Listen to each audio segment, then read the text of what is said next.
Sekarang kita lihat apa perbedaannya dengan menggunakan require. Oke, ini file awalnya sama seperti yang tadi, kita pakai contoh yang sama supaya kalian lebih memahami apa sih perbedaannya, jadi gimana cara menggunakannya. Tadi kita menggunakan include, sekarang kita menggunakan require, menggunakan contoh yang sama. Cara penggunaannya pun tidak jauh berbeda. File ini nantinya akan dipecah menjadi dua, ada yang namanya index.php dan yang satu lagi list.php. Isi index.php sama seperti penggunaan include tadi, hanya saja include-nya kita ganti require. Terus isi list php-nya masih sama juga, jadi tidak terlihat perbedaan cara penggunaan include dan require.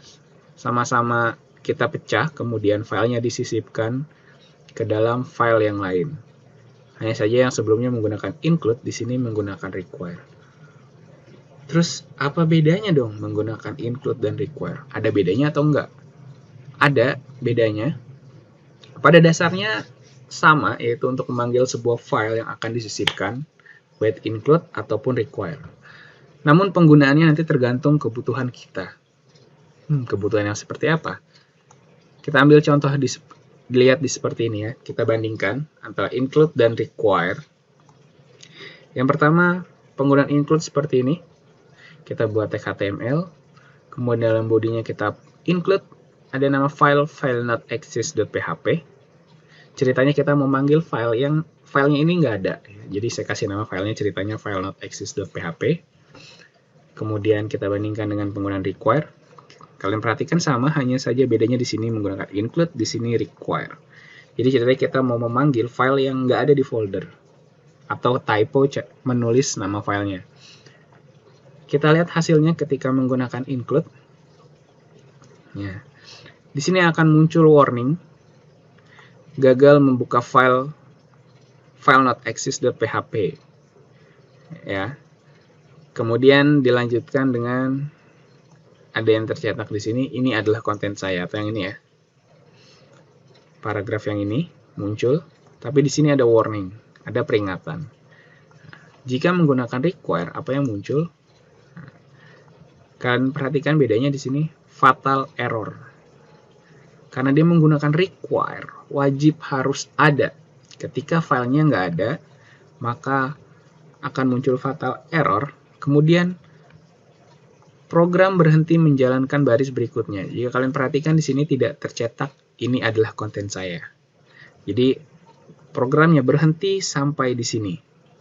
Kalau include, ini tidak berhasil dijalankan, muncul warning, namun program bawahnya masih akan terus dijalankan.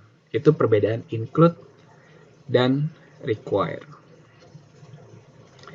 Ini perbandingannya, tadi udah saya bahas. Kalau include akan muncul warning, require akan muncul fatal error.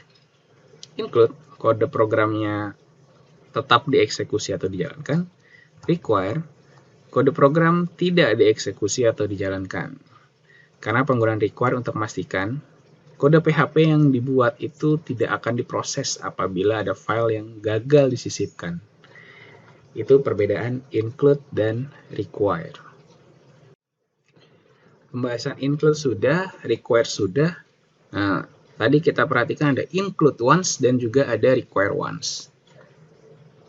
Penggunaannya mirip dengan include dan mirip dengan require untuk require once. Nah, hanya saja di sini kalau kalian perhatikan ada kata once-nya atau dengan kata lain sekali. Nah, ini untuk memastikan bahwa file hanya di-load satu kali saja. Jadi penggunaan include atau require bisa kita pastikan hanya satu kali saja di-load dengan menggunakan menambahkan kata once di sini. Kita langsung lihat saja contohnya. Di sini ada penggunaan include. Kita menginclude file list PHP yang sebelumnya itu. Kita include dua kali di dua baris yang berbeda. Kemudian sebelahnya kita bandingkan dengan menggunakan include once. File yang sama yang dipanggil. Kita lihat apa perbedaannya. Kalian perhatikan di sini. Ketika memanggil include dua kali, maka akan muncul atau akan tercetak isi dari list.php sebanyak 2 kali. Ini menggunakan include. Namun jika menggunakan include once seperti yang dibahas sebelumnya, hanya memastikan filenya di load 1 kali aja. Ya, ini dia. Terlihat jelas bedanya. Ini tercetak 2 kali, tersisipkan 2 kali, ini hanya sekali. Itu perbedaan yang include once dan include.